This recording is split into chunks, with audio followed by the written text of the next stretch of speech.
jalqabarraa kaasee bu'uura jabaarratti yommuu ijaaramu mul'ata guddaa hidhannee daandii yeroo jalqabnu abjuun namoota baay'ee yeroo qajeelu isin waliin turre har'as masaraa guddinaa irratti ol kaafamnee saffisaa fi ga'umsa olaanaan isin tajaajilaa milkaa'ina karoora keessaniif abdii fi jabina isin hidhachiisaa galma kaayyoo fi milkoomina keessanii bira yeroon isin gahuuf teknoolojii baankii jaarraan nu badhaasi qabannee cina keessanitti argamneerra yeroo oomishtan yeroo daldaltan yeroo ijaartan yeroo imaltan yeroo bittanii fi qusattan nuti yeroo hunda isin waliin jirra baankii siinqee tokkummaan gara milkaa'inaatti. Ministeerri muummee Itoophiyaa Dr. Abiy Ahmed birmadummaa Itoophiyaatiin wal qabate eenyuyyuu Itoophiyaa weeraruudhaaf gaafa barbaadu yeroo tokko osoo hin taane si'a 10 yaaduu qaba. Sababni isaa nuti Itoophiyaanonni wanti guddaa dandeenyu tokko ofirraa qolachuu akka ta'e kaasanii jiru jechuudha.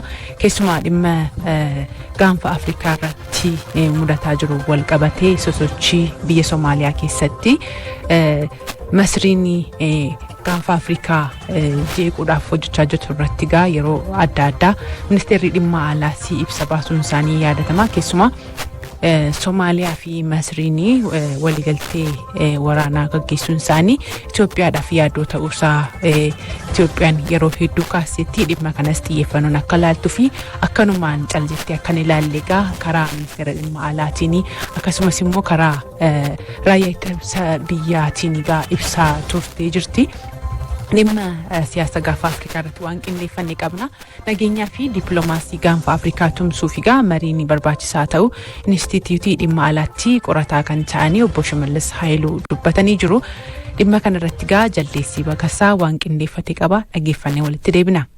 Itoophiyaan walgaarreeffannaa Itoophiyaa fi Soomaaliyaa jidduutti uumame karaa nagaa dippiloomaasiin furuu fi fedhii cimaa qabaachuu ministeerri dhimma alaa dhiyeenya kana ibsi baasuun ni yaadatama. ከሶማሌ ፌዴራል መንግስት ጋር በቅርቡ የታየውን ልዩነቶችን አለመግባባቶችን waliigaltee wal hubannoo Itoophiyaa fi Somaaliilaandiin hordofee waldhabdee Itoophiyaa fi Soomaaliyaa gidduutti mudate karaa nagaan furuuf marii nagaa Naayiroobii fi Ankaaraa tarkiitti godhameera. Itoophiyaan ammas marii nagaa itti fufuuf qophiidha.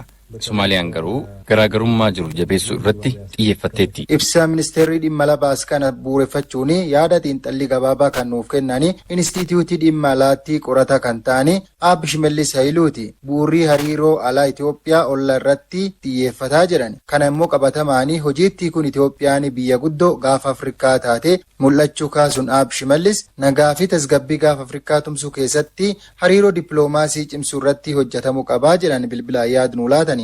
Poolisiin dhimma alaa Itoophiyaa gaanfa Afrikaatiif dursa kennu kan jedhudha. Hoorni Farest kan jedhu poolisiin ishee. Poolisii kana keessatti maali guddinis ta'ee nageenyi Itoophiyaa guddinaa fi nageenya gaanfa Afrikaatiin kan walitti dhiyaateedha. Gaafni Afrikaa nagaa hin taane taanaan Itoophiyaan nagaa hin taatu. Misoomni gaanfa Afrikaa hin jiraanne taanaan Itoophiyaa irras hin jiraatu. Kanaafuu waliin misoomnis rakkoonis nageenyis waliin kan jedhu qabatteeti kan sochootu.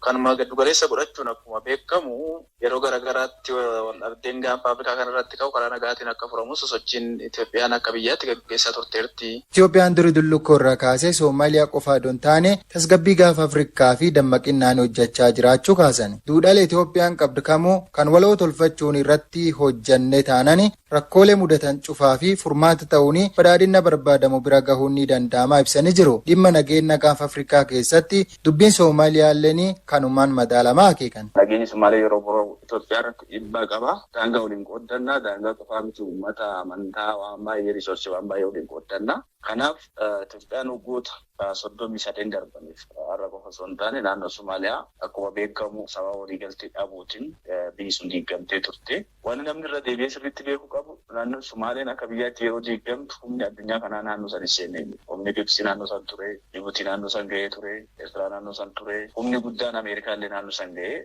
Somaaliyaa tasgabbeessuu dadhabee bade. Uumaa booda irratti 2006 jalqabee naannoo 2009 akka faranjiitti humni waraana Itoophiyaa galuudhaan naannoo san hamma ta'e tasgabbeessuu danda'ee adeemsa keessa Somaaleen mootummaa akka godhattu Moqaadishoon bilisa akka baatu kan godhu humna waraana Itoophiyaati. Haga har'aatti Moqaadishoon nagaa hin jiraattu. Toonni Somaalee waan garaagaraa isaanillee Moqaadishoon haga har'aatti harka humna waraana Itoophiyaa jirti. Humna waraana Itoophiyaatti magaalaa san kan eegu Ila mangistiin afichaa dabalatee humna guddaa ijaaruudhaan isaan leenjisuudhaan politikali karaa militarii waan kana guddaa godhuudhaan Somaaliin gara kanatti akka deemtu kan taasifamedha. Duudhaalee aadaa, amantaa fi gootummaa biyyi Itoophiyaa qabdu calaqqa tokkummaa fi jaalala ta'ee dhalootatti dabarsuun cinaatti ijaarsa biyyaatii fi murteessaa jedhani jiru. Dhimma biyya irratti mari'achuun eenyummaa fi egeree boruu fi murteessaa ta'uu kaasanii waa'ee Itoophiyaa dhaloota haaraa barsiisuu fi gahee olaanaa qabaa jedhan Abbi Shimallis. Naannoo sun tasgabbii argachuu kan danda'u ilaameedhaan Itoophiyaan fi Sumaaleen waliin taa'uudhaan haasa'u. Itoophiyaan naannoo san gargalaan argachuun, wanti gargaraa argachuun naannoo san inumaa tasgabbeessuudhaaf gargaara malee naannoo san miidhuuf hin jiru. Kun immoo Sumaalee qofa osoo hin taane Ameerikaa miidhaa jira. Faransaay, Ingilizaa ta'uu taargeet gochaa jira. Ijipti mataa ishee rakkoo kana keessatti biyyoota miidhaman keessadha. Biyyoonni giddu galaa jiran Middle East kun daldala gurguddaa qaban naannoo sanitti oomisha garaagaraa gaggeessuu barbaadan. Kanaaf Itoophiyaan naannoo sanitti qarqara galaanaa argachuun, naval force naannoo sanitti argachuun humna seera qabeessa naannoo sanitti dabala malee miidhaa biyyoota gurguddaa kanarraanis ta'uu hin qabu jechuudha. Kanaafuu Somaaliidhaaf immoo humna dabalataa guddaa. Gama biraatiin immoo Itoophiyaanis waan gama Somaaliitiin ka'u waan jeenuun ta'e waan jiraatu giddugala godhachuudhaan waliin marii keessattuu Somaaliilaan, Somaaleen Moqaadishoo, Itoophiyaan fuula garaagaraatiin waliin mari'achuudhaan akkamitti naannoo sanitti tasgabbii waloo uumna. Itoophiyaanis, Somaaleenis odoo miidhamin biyyoonni dantaa naannoo sanii qaban, dantaa daldalaa naannoo kanaan illee qaban osoo miidhamin. Duudhaalee waa'ee Itoophiyaa mul'isan irratti hojjechuun dhimma walootii kan jedhan Abbi Shimallis kana gara nageenya gaafa Afrikaatti naannessuun nageenya itichuu qabnaa dhaamanii jiru. Hubannoonni namoota akka ogeeyyiin fayyaa jedhanitti waa'ee dhibee sammuu wal qabatee gadaanaa akka ta'edha jechuudha. Keessumaa nama huccuu baafatee yookiin immoo daandiirra deemuun ala namni fayyaa sammuu akka rakkoo fayyaa sammuu akka hin qabnetti kan lakkaa'amu kun garuu dogoggora akka ta'e kan kaasanii namoonni dhukkuba akka kanaa qabanii dhibba keessaa 2 qofa akka ta'e kan ogeeyyiin fayyaa kaasan jechuudha. Ogeessi Dr. Yoonas jedhamanii yaada isaanii FBC'f kennanii kan uffata baasanii yookiin immoo rakkoo akkasii daandiirra ba'anii namoota dhibba keessaa 2 qofa akka ta'e kan himan jechuudha. Egaa hospitaala Maanuweel keessaa sireenii 200 ol ta'e namoota rakkoo fayyaa sammuu qabanii fi tajaajila kennu akka jiru kaasanii jiru. Haa ta'uti gosoonni dhukkuba sammuu garuu hedduu ta'uu isaaniitti kan himame. Namoonni dhukkuba sammuu akka nama maraatee huccuu gatee qofatti ilaalaniif malee gosoonni dhukkuba sammuu 300 ol akka jiran Dr. Yoonas kan himan jechuudha. Egaa dhimma fayyaa sammuutiin wal qabatee maddoonni isaa hedduudha. Keessumaa yeroo ammaa immoo miidiyaan hawaasaa rakkoo guddaa uumaa jiraachuuti kan himame. Dhimma kanaan wal qabatee egaa odeeffannoo bal'inaan ilaalutti kan jennu kabajamtoota dhaggeeffattoota keenya hooggantuun biiroo fayyaa Oromiyaa Profeesar Natsaannat Warqinaa itti fayyadamni miidiyaa hawaasaa dargaggoota sammuu isaanii irratti dhiibbaa uumaa jiraachuu ibsanii jiru. Kibree Zalaalam dhimma kana bal'inaan ilaala dhaggeeffannee walitti deebina. Ogeessi fayyaa Tolasaa Burqaa hospitaala ispeeshaalaayizidii yaala sammuu Amaanu'eelitti ogeessa yaala fayyaa sammuuti. Hubannoon hawaasa keenya keessa jiru yeroo baay'ee gadi bu'aadha. Namoonni barnootumti isaallee dhiyeenya biyya keenya keessatti kan jalqabe yoo ta'u yaalimti dhibee fayyaa sammuu faana ol qabatullee kan babal'ate miti. Sammuun keenya lukti dhukkubuu isaa nutti hima. Dhaamsi dabarsitoonni gara sammuutti waan geessaniif sammuutu deebii kennaaf. Sammuun yoo dhukkubsame sammuu qofatu dhukkube waan ta'eef waa'ee lukaa waa'ee maalii yaaduun hin jiru jechuudha. Namni sun ofii isaatii dhukkuba qabaachuu isaa iyyuu hin beeku. Dargaggoo Firoomsaa Urgeessaa immoo dhaabbata gargaarsa namoomaa keessatti gorsaa yaala xiinsammuu fi fayyaa hawaasummaati. Yeroo ammaatti mukuunii fi araarni adda addaa dhibeewwan sammuu keessaa isaan muumeyyii ta'uu fi yaalamanii irraa fayyuun akka danda'amu eere. Dhukkubni mukuu cimaa kun dargaggoota, namoota guddootaas namoota hedduu irratti ni mul'ata jechuudha.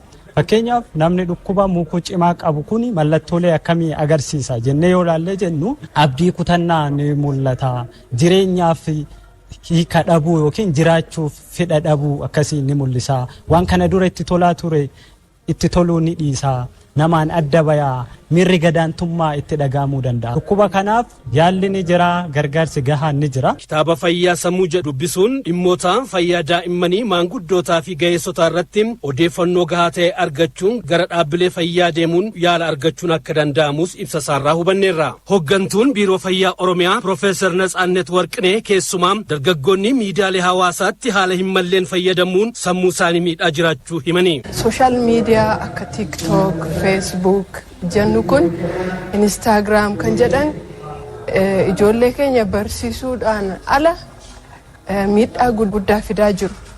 Kunis maaliif sooshaal miidiyaan akkasii barumsa gadi fageenyaan namaaf illaatani.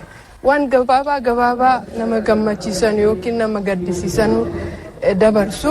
Odeeffannoowwan jibbaa dhukkubaa fi nama saaxilan irraa of qusachuun kanneen sammuu ofii cimsan irratti xiyyeeffachuu akka barbaachisu hubachiisaniiru. Sammuu jabeessuu fi waan ijaarama fidu yaaduu qabna. Gadi fageenyaan hubachuu qabna.